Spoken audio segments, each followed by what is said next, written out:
First of all, thank you very much, Ranko and Edmond, for making this interview. On November 15th, the new CD is coming out, and it's an anniversary, right? It's 40 years of Lost Generation. How do you feel about that? I'm pleased. Me too. Yeah? Tell us something about the new CD. What can we expect from it? My opinion, this is the best album we ever did. But that's my opinion. Do you confirm, Edmond? Yes, absolutely. Of course you do. Of course I do. Of course you do. And it's much different. It's much different than the other ones that we've done. And I can't explain it. I just have to listen to it. It's different. Okay. What is your favorite songs? Do you have any? Mine is Our Last Night, Candle, My Friend. I like them all, but yeah, it's probably Our Last Night would be my number one. Okay. Ranko? For me, Blues for Ex-Friends, number one. Yeah, that one too. Has it a special meaning for you? Yes, it does. I wrote that song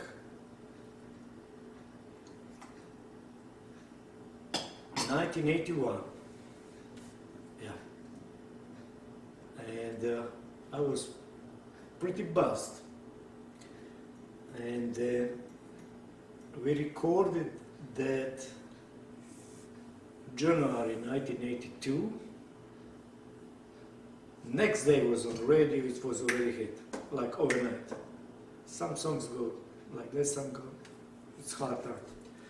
And next favorite songs on this album for me is I'm pleased with the songs I was worried the most. Cover of Devil Woman, and of course our number one hit for me, Hillbilly La Machine. Okay, so we are excited. Yeah. Yeah, I like our cover too. Like I said, I like them all. Just see how it goes. So you have one cover. Who was writing the other songs? Are they a combination or? Yeah, combination. Candle is Edmond's song. He wrote music and lyrics. For Hillbilly La Machine, me and Slam Time did basically together the song originally. Slam Time is our ex-bass guitar player who is still involved with me pretty much. And one more song Slam Time did too. What is the name of the song?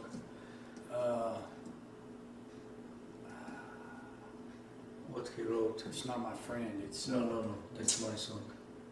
I can't remember. But yeah, that's a good one too. Yeah, I can't think of the name of it. I forgot the name yet too. But he wrote the lyrics and from that song too. So he's actually, considering he's not in the band permanent right now, but he did plenty. His influence is still in this band included, and we are pleased with it. Yeah. What is your main song about? Blues for your ex friends. What does it mean, or where does it come from? I believe everybody, man or woman, has ex-friends in their life. So basically everybody can relate to that song, one way or another. I wrote that song when I finished the army. I was basically not too much with my friends who were friends before army. So I was with mostly street people, not too good people, but it was best time of my life. cannot explain. I was drunk basically every night, but I was pleased. Anyway, one night I was drunk a little bit, but enough sober to keep pen, and I knew what I'm writing basically. So next day when I woke up,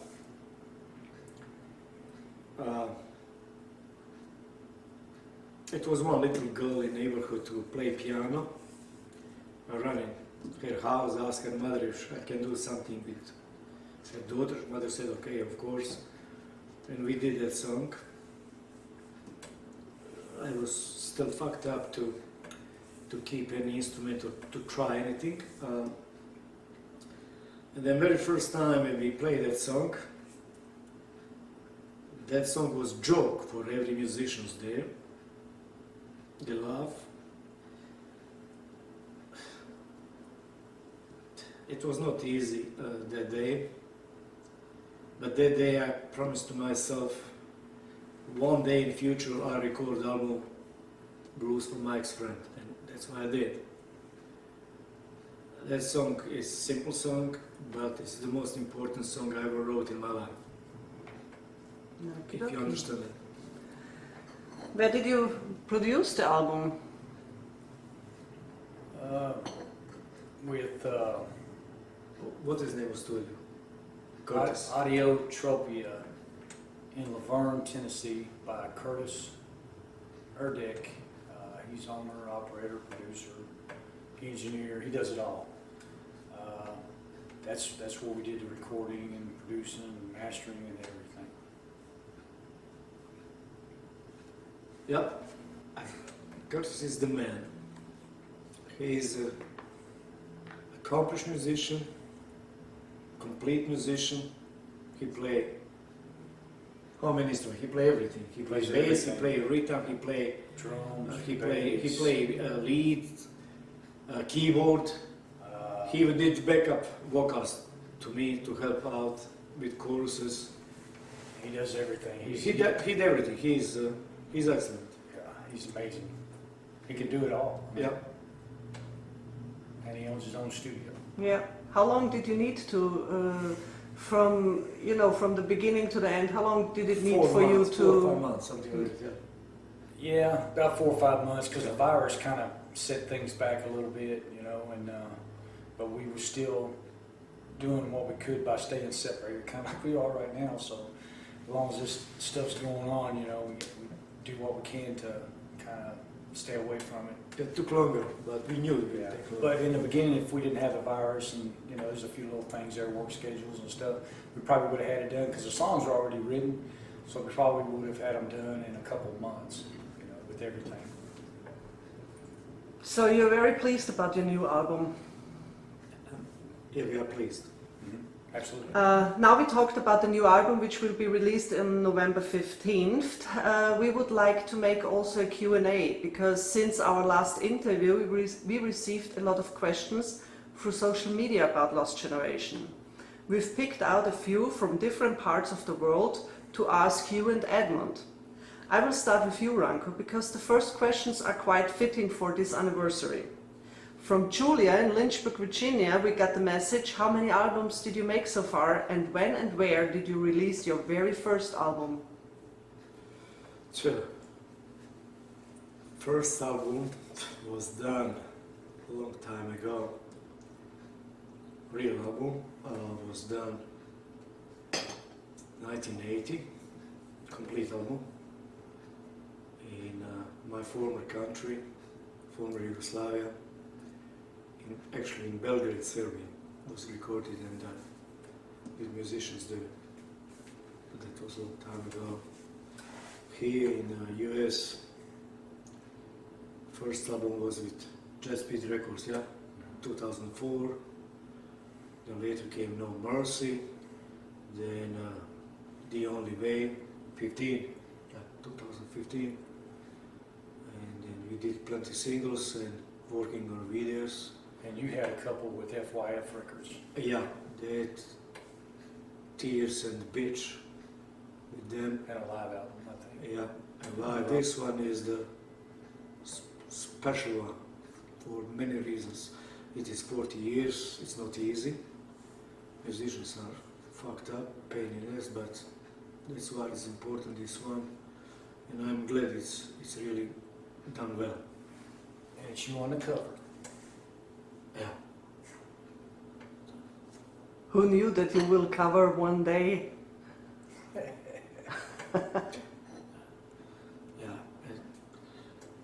I was Because very- Devil Woman is not a completely usual song for No, Lost no, Generation. no. It's quite out of the I was out of scared. the league. I was now. scared of that song, to be honest with you. I was worried every day. I knew you could do But actually, Edmond gave me that song. He said nobody in Nashville do that. Everybody do same shit, you know, do Motorhead or do Maiden or do this or do that, or Priest, AC/DC. Nobody do Cliff Richard. I knew his name, but I never actually listened anything of, even in past, of him. I think only British performer I was familiar with, the Rod Stewart. And I didn't want to practice at all, and just read the lyrics and listen to memorize where is beginning, where is end, where is chorus, where is verses, to make sure I'm on the right spot. But I have vision way I want to do that song, my way, do hard version of that, what is light pop, pop rock. light rock something, yeah. And when I came in studio, I was actually a little bit shaking about that. I didn't want to embarrass myself. But somehow I came in to start to record. It came out without any problem. Maybe because I was scared, maybe I was worried about the song all the time. I don't know why, but the song was going so smooth. And I was thinking I'll be repeating 5 million times. I like the way you did it too. You did it his way. Yeah. It's not, kind of like if you take Metallica doing Turn the Page, they did it Yeah. their way. Of course, this is not to be compared to Metallica, but RC did it his way on Devil Woman, or LG way, I guess you could say. So I like the way it came out. Okay. From Brian in Portland, Oregon, wants to know where you had your first hit in your career and how many hits you did have. First one was 82. Original title was in my original country, former country. Original title was "Where Is My Salary?" When we fixed song here, title is "Management Things." And then She's Bad News was 6 weeks #1 hit in a rock station in Buenos Aires. Then Klaus was doing pretty well in Vienna, Austria. And Our hero was still alive. Hersola was pretty good in Sweden, yeah, in Stockholm, doing well there. Some other songs were doing well, but those did the best, the most, what I know, what I'm involved. Okay. Susan from Burbank, California asks, is rock music the only style that you have done? And if not, what other styles do you sing, or why did you choose rock at all in your career? I chose rock. No, I can sing plenty different things. I don't think I can do country or of course not rap or something like that. That's not me. I don't want even to try. I think I would stink on that. I think I would do even good disco. I never did, but I believe I could. Blues, of course. Metal I did. I was in metal by the 80s 1 year, so I can do that. Some things I cannot do, and I don't like even try to do. I don't think I will be even close to be decent, because I don't like. Some things I like, I do. William from Birmingham, England loves No Mercy and wants to know who came up with the arrangement. I did a long time ago when I was writing a song, and then when I started that song to do with Edmond, we together did arrangement, change a little bit music, change a little bit lyrics, of course, how to do song, intro, choruses, etc., etc., etc. So basically, this version me and Edmond did together. Okay, Matthias from Buenos Aires in Argentina wants to know who designed the logo. Was it done by a professional company or did the band do it? And what does the bird and the rose represent? He said his friends are into conspiracies and have told him that the Lost Generation logo has a hidden meaning. Edmond, what do you think about that? Interesting. We'll talk about that another time. I don't want to talk about that right now. You did the logo, basically. This I is did the idea. logo, but we'll talk about how it came about later at another interview or something. I don't want to get into that right now. Okay, okay. Katie from Nashville saw once a show where a girl was bringing you a bleeding rose, Ranko. What is it with the bleeding rose? What is it meaning? It was time when I was in high school. And we were together, class in Budapest, Hungary. And we came in one gypsy restaurant. And I was pretty fucked up, like usually. And then gypsy girl, unbuttoned her shirt. I had 2 glasses in 2 hands, squeezed them, broke them, cut myself like idiot, and then on her breast, full hands. And around us was a circle of people chatting. You say chatting about, yeah. Chanting. Yeah. And that was something what you don't forget. And then later, when there was one show in Bosnia, 1984, I did that on the stage, similar. And since then I do from time to time. Not every time, but mostly. With the rose. With Rose. Okay. Ashley from Memphis saw on Twitter that you were signed to Jet Speed Records in Hollywood and recorded there an album. Is the album still available? No, there was. I don't want to get into that. I don't know if Ranko does about with Jet Speed Records, but it just didn't work out with them and us. And we did that album, and unfortunately, it didn't get worldwide distribution because of what the things that happened. But we managed to get some copies of the album. Now, is there still any around? I've got 1 copy. Ranko probably still got 1 copy, but no, it's not available. No, Jet Speed was fine in my book. Right. We fucked up ourselves, not me and you. We got people, after recording, ego start to go a little bit up, and to start bullshit, that everything goes out. Okay. But I don't blame Jet Speed, I blame people in the band, more than Jet Speed. I'm realistic. Okay, JD from Nashville wants to know who comes up with the ideas for your video. Me and RC will talk about it. You know, he may have an idea, I'll have an idea. We work a lot with Sean Lilly, and we work with Matt Troy in Michigan. And we may give him our ideas, and he may have some ideas, and we just bounce off the ideas with each other, and then whatever comes out, comes out. And then we look at it, if we like it, okay. If we don't, we do something else. But that's basically, it's just we all talk about it, and then we all put our ideas together, me, Ranko, Sean Lilly, Matt Troy, and then whatever comes out, that's the finished product. Okay. He has also a second question that he loves your commercials, that they are super funny. You came up with them or somebody else? Actually, that was my idea.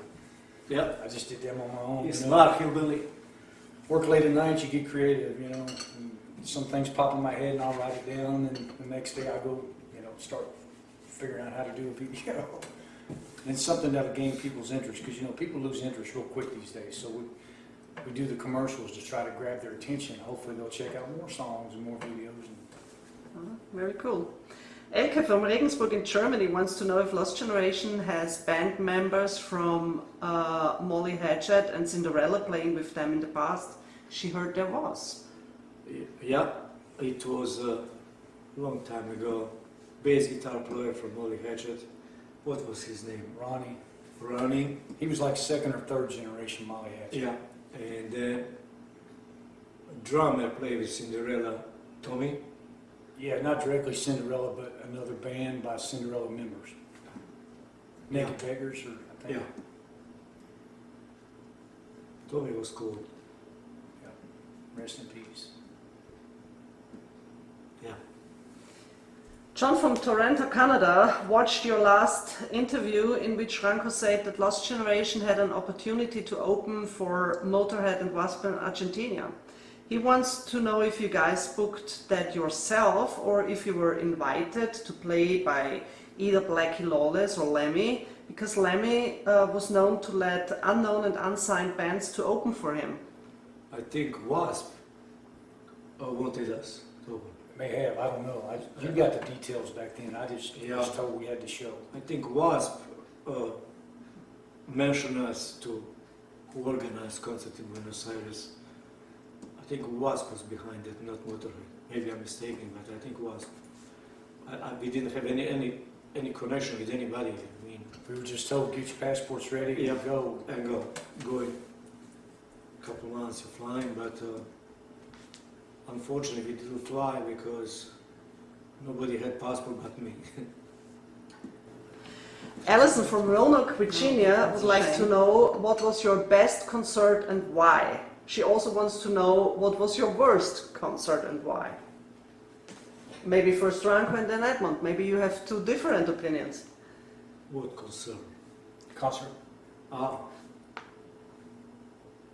Concert? What best show we had? Oh, Okay. Did I speak it wrong? No, you're fine. His English is messed up today. Did I say You said concert it or right. concern? Concert. You said it right. Okay. It's just Ranko. Just okay. Shut up, he'll really fly to the door. okay. Straight face. I can teach you how to fly. I can arrange them. Okay. I don't know, maybe he likes something different. For me, was few. For different reasons, I cannot separate them. One was excellent for Halloween in Springwater, when they raped Fred. Fred was our skeleton, so don't take from the idea. We had a skeleton set on stage. Yeah. You know, a lawn chair with sunglasses. It's It long was, story. it was 4 drunks. Okay, different story. I think you should tell this story now. You're No, I'm not. you're saying pushing anything. now. No, I'm not saying anything now. That show was good in Springwater. Show in 12 and Porter was good. When was this? Emergencia Festival. Yeah. We were really good there. We were fucking good. That was night when everything was going smooth. But for Everybody in the crowd was singing "Fucked Up" on the song. for We were different fucked reasons, up. I'll Everybody. choose show in Missouri, Anderson, Missouri. Yeah. But Yeah, Yeah. I'll choose that show for different reason. I mean, crowd was good, everything was fine, but those 2 girls who came after show to me, little girls, 8, 9, maybe 10, I don't know how old they were, parents. That was something what you don't forget, and it is my number 1 for me. Worst show. The worst? The worst. Oh, bass guitar player pissed me off. No, pissed both of us off.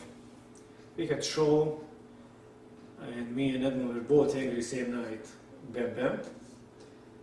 And we had show booked 3 days after that show. I fired him and we play show without bass, what was terrible, but we made point. We can have show without you. It was not actually a smart idea, but I had to do what I had to do. Simple like that. Edmond? My favorite's the same Springwater, where the 4 drunks and they raped the skeleton, but like I said, we won't get into that right now, but that at Springwater, that was a great concert. Unfortunately, no video footage because the video had, the battery ran out right before all that happened. We got footage up to that point, but it ain't meant to be, I guess, so we won't talk about it. And the worst is probably the same one. We fired the bass player for a multitude of reasons, and we had a show at Old Time Pickin' Parlor, and me and RC talked about it. We didn't want to cancel shows because, you know, when you're trying to establish yourself and you keep canceling shows, people just, like, you're irresponsible. So we played the show without a bass player, stuck the skeleton up on stage holding a bass guitar. We had, what, 2 drunks and your ex-wife? And bartender. And a bartender for the show, you know, because nobody knew us. Plus, I think that was the night they had severe thunderstorm warnings, tornado warnings, and they had a big show at Starwood with a lot of good bands, Kansas, Styx. There was a bunch going on that night, but anyway, we still had a good time. We played the show, and we still remember. Good. Miguel from Ciudad Juarez in Mexico is asking, other than the similar vocal style to Bon Scott, why did you choose the song Highway to Hell to cover? Because it's easy for me. Easy, Okay. no explanation. We all like the song, so it Yeah. worked. Yeah, we do. Big AC/DC fans. Okay. Michael from Dallas, Texas wants to know if there is an end date in sight for Lost Generation, because many older bands like Black Sabbath, Kiss, Leonard Skinner are doing their final tours and calling it quits. I'm not calling quit, for sure. We stopped when we're 6 feet under. Yeah? Fuck quitting. Fuck this shit. Okay. Darren from Tampa, Florida says that in your last interview, you mentioned having a lot of different band members over the years. Can you explain more in detail the reasons? People. People are reasons. Different people, different shit. Somebody's lazy, somebody's not good, somebody's useless, somebody's fucked up, somebody's drugged, somebody, whatever. A lot of different reasons. Yeah. A lot of different people, a lot of different reasons. 37 drummers, that's good enough to go nuts. We are still alive, hard to believe. Hard to believe. Yeah. Goran from Zagreb in Croatia asks how you prepare for the stage and if you are nervous. I was nervous only once in my life, when I was 7 years old, in elementary school. That was my first public performance, and I was scared till I started. As soon as I started, it was going smooth. After that, I don't have what you call stage fright. Stage fright, and no, that's not for me. On the other hand, our dear hillbilly, I had to work hard to make him what he's now. I had a lot of stage fright in the beginning, you know, not sure of myself, not real confident, and it took a lot for me to get up there and, you know, play this instrument in front of people. I could play all day long, you know, in my living room or me and Ranko or whatever, but it took a lot, you know, to get that going and working together after so many years, and then finally get to a point you just don't give a fuck, you know, and you just play what you like, and that's what I do now. I just get up there and play. If people like it, good. If they don't, fuck. John from Green Bay in Wisconsin likes to know if you could open a show for any artist, who would it be and why? Simple. My dream is to open for AC/DC. Always. Always was, always will be. Edmond? A lot of choices, but if I had to narrow it down, it'd be between Ozzy and Alice Cooper. That would be, if I had to narrow it down, it'd be hard to pick which one, you know what I mean, or Black Sabbath, or one of those, you know, it's, for me, it's hard to pick between those. Okay. Be simple.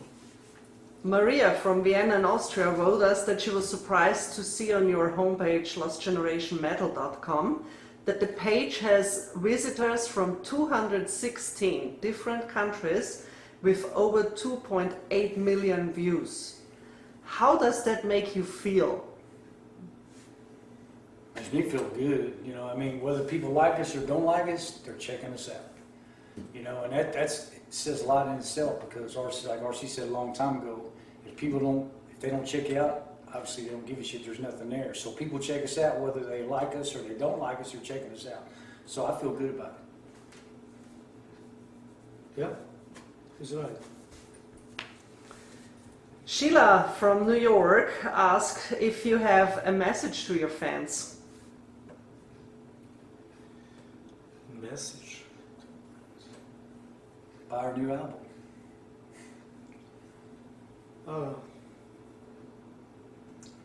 Thank you for being fan. Hopefully you like new album. That's it. Okay. Barry from Ottawa in Canada writes that he is 14 and he loves Lost Generation very much. He also would like to make rock music and wants to know your first memories. When and how did you start your band? How old were you? Where did you practice? And when was the moment you knew that you want to make music forever? Me or Edmond? Let's start with you and then go to Edmond. Yeah, I started first band. I was 15, actually, year older than this young fella, Barry. Perry. 15. We stink, of course, but we were pleased to play. So don't ever stop if you like. Do what you want to do, what you like to do. Because beginning was for me not too good, far away from good. So if you think something is not good, do hard work, and one day you'll come and level you are pleased with yourself, with everybody else. You have to believe in yourself, like I did, even when it was going everything wrong. But we practice in school, after school, in one room. We practice a couple times per week. It was plenty that time, and you're basically a boy.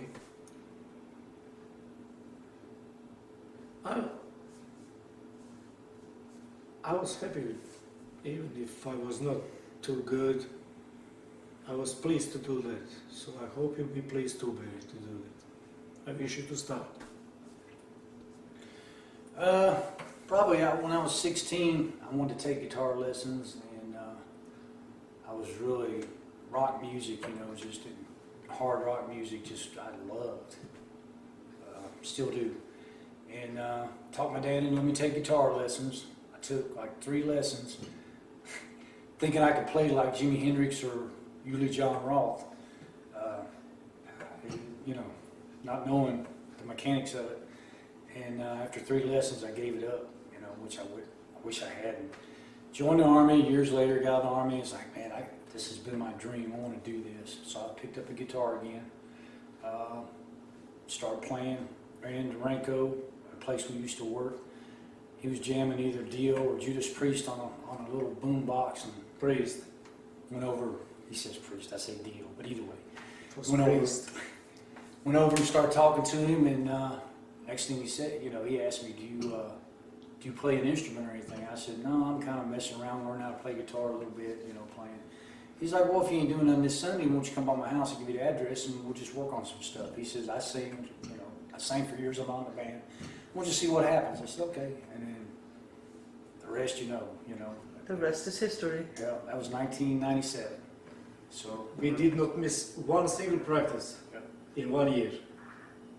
every Sunday for a year. Was We good started work. trying to recruit people, and that's where the headaches came. And my cat was our first listener. First fan. Yeah. He was cool. Okay. Now, our last question to both of you. What are your wishes for the future and what is coming next? Okay. Can I first? Mhm. Yeah, okay. First, we'll see how people like or don't like this new album. Hopefully they will like. That's my wish. Because I do like. And then Corona fucked up everything, people, practices. So at the same time, try to complete band with full-time musicians. And hopefully next year will be better regarding playing around, because right now every club, every bar, everything is more or less closed, am I right or not? So nobody's playing nowhere. If not, it's only like 10 people allowed. If somebody in or play outside in some limited people show, I mean, better something than nothing, but that's not my wish. So and people charging like $20. yeah, we'll try to complete Get you to come see complete before New Year band, and then hopefully start to work in January. That's what I wish. So we'll see what will happen in a couple months. What will with Corona? I'm a little bit worried about that. I don't see too much progress regarding COVID-19, but slowly they are opening here in Nashville, so we'll see. Hopefully in a few months everything will start normal. And it's not everything up to me or up to Edmond. Same. I agree. We will see. But I want to start to play gigs again. That's what we both missed.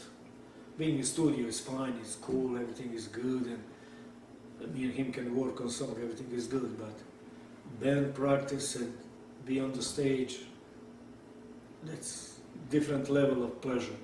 Discipline. That's something what money cannot pay. You can pay studio musicians to record album, that's fine, but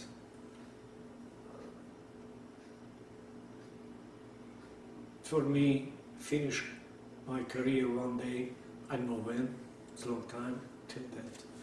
I want to finish on stage, not in studio.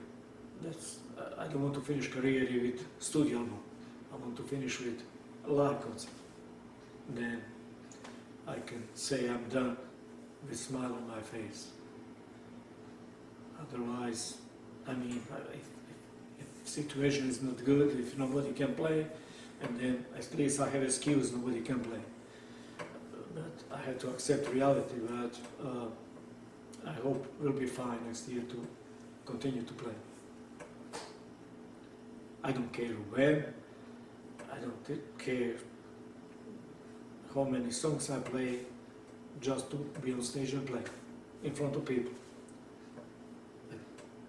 You too, I think. So thank you for the interview, Thank you very much. You're very welcome. and we see you the next time.